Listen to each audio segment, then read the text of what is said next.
We'll start with layer management, which you do with the Layers panel. We'll use an example drawing, layers1.psd. This is a made-up technical illustration that shows a mythical production planning process that kits up parts for assemblies, that is, things that are built for a manufacturing production line. However, its real purpose is just to give us some drawing constructs that we can use to look at layer management.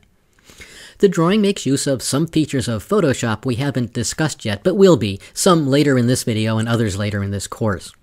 As we have seen before, you can fly in and out the Layers panel by clicking on its icon in the toolbar on the right-hand side of the screen, or you can use the application menu, Windows Layers, or the F7 key. So fly out the Layers panel. Initially it's kind of small, so drag it out, but there are more layers that can be seen in the panel, and this is typically the case, except in really simple drawings.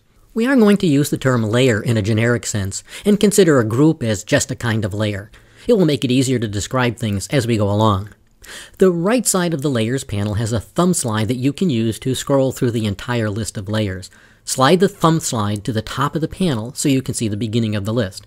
The easiest management task is to select a layer by just clicking on its entry with the mouse, so we select the top layer. When the Move tool is selected, along with Show Transform controls, the shapes and other features on that layer are wrapped in a bounding box with grab handles. This is something we have seen in earlier videos. There are a number of ways to select a layer. The obvious one is to click on its entry in the Layers panel. That will select the layer, but deselect any others that are selected. Clicking on the layer entry while holding down the Control key will toggle the selection of that layer and leave any other layers that are selected still selected. So you can use this to add or remove selections in the Layers panel. You can also select a contiguous sequence of layers by clicking on a layer entry, then shift-clicking on another. A less obvious way is to select the Move tool, then do a right mouse click on the drawing itself. That will produce a list that includes the background layer, all the groups in the drawing, and any layer that has a drawing element under the mouse cursor.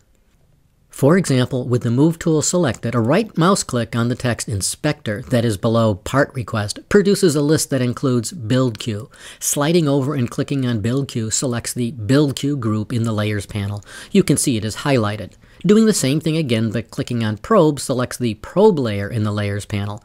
Notice that members of groups are indented in the list the right mouse click produces. Another way to select a layer is with auto selection. We've seen this before. It's where you click on a figure in the drawing and its layer is selected. To do this, you need to have the Move tool selected and auto select checked. Auto select will select either the layer a figure is on or the group that it is in, depending on the drop-down next to the auto select checkbox. With the Move tool selected and auto select checked with layer, clicking on Inspector again selects the corresponding Inspector text layer.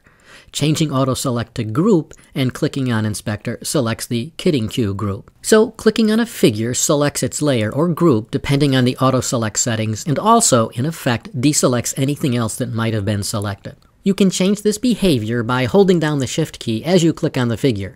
If the layer that figure is on is not selected, it'll be selected along with everything else that is currently selected. If the layer the figure is on is already selected, then it'll be deselected, but leave the other layers currently selected still selected.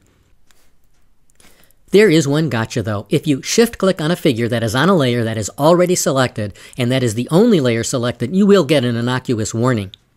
With Auto Select checked, the Move tool can also be used as a marquee to select multiple shape layers. A marquee is a rectangular area bounded by a dashed line and is used to select the parts of the drawing within its bounds. There are quite a few variations on the use of a marquee. Traditionally, a marquee is one of many tools used to select a part of a bitmap drawing to isolate all operations to that part of the drawing. We will be looking at this use of a marquee later in this course when we look at bitmap drawing and using clip art. For now, we will just look at using a marquee for selecting shape layers, that is, vector-based shapes. With Auto Select checked, clicking on a vector figure selects the layer or group that figure is on. We've already seen that. But if you click outside of any figure and drag the mouse, you will create a marquee while the mouse button is down. When you release the mouse button, any figure that is even partially in the bounds of the marquee will be selected, layer or group according to the Auto Select setting. Holding down the Shift key while you do this will add to the shape layers that are already selected. Be sure to press the Shift key down before you click, or else the existing selections will be lost. Auto Select always selects the topmost layer or group, so if you change Auto Select back to Layer, then click on Inspector, you will select the Inspector layer, not the Probe layer beneath the text. In some cases, it can be difficult or impossible to auto-select a lower layer. In those cases, you can use the right mouse button to get a list of layers, but you will have to know the name of the layer you want to select. Once you have a layer selected, it's pretty common to want to move the selection to the layer above or below it without leaving the keyboard, and you might try to do this with the up and down arrow keys, which is common for typical list boxes. But when the Move tool is selected, the arrow keys, up, down, right, and left, are used to manage the position of the layer in the image by nudging the layer, or layers for that matter. Nudging means to move the layer a little bit, so hitting the down arrow a few times moves the bounding box and its content down 1 pixel at a time. Hitting the up arrow the same number of times puts it back. Holding the Shift key while you nudge a layer moves the bounding box 10 pixels at a time. To change the selection in the Layers panel from the keyboard, use Alt left square bracket to move the selection down and Alt right square bracket to go up. If you are at the end of the list, the layer selection will wrap to the other end. To select multiple layers with the bracket keys, hold the Shift and Alt keys together while you use them. Once you have a layer or multiple layers selected, one of the things you might want to do is to move that layer up or down the list. The Control square bracket key does this. Use Alt square bracket to move the selection to the layer named Sync Delay. Then use Control right square bracket to move that layer up the list and Control left square bracket to move it down. You can move the layer selection directly to the top layer with Alt period and directly to the bottom layer with Alt comma. However, there is one layer you can't move, and that's the background layer. For example, if you have the layer above it selected, then try to move that layer down. It won't move and will remain above the background layer.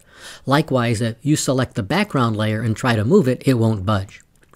You can select all the layers using the application menu, Select All Layers, or from the keyboard with Alt-Control-A.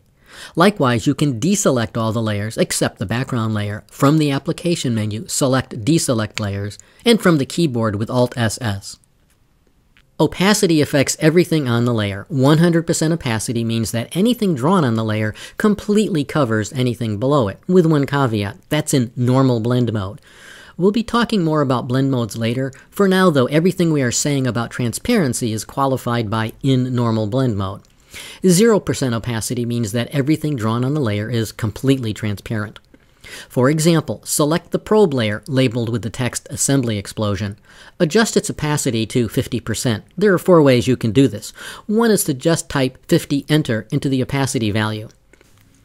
Another is to wipe the opacity. That is to put the cursor over opacity, hold down the left mouse button, and then move the mouse to the right to increase opacity and to the left to decrease it. It can be hard to hit a particular numeric value using wiping. A third way is to click on the opacity dropdown and then use the slider that appears to adjust the opacity. It is also hard to hit a particular numeric value using the slider. And lastly, you can use the numeric keys on the main keyboard or the keypad to set the opacity in 10% increments. So pressing the number 5 sets the opacity to 50%.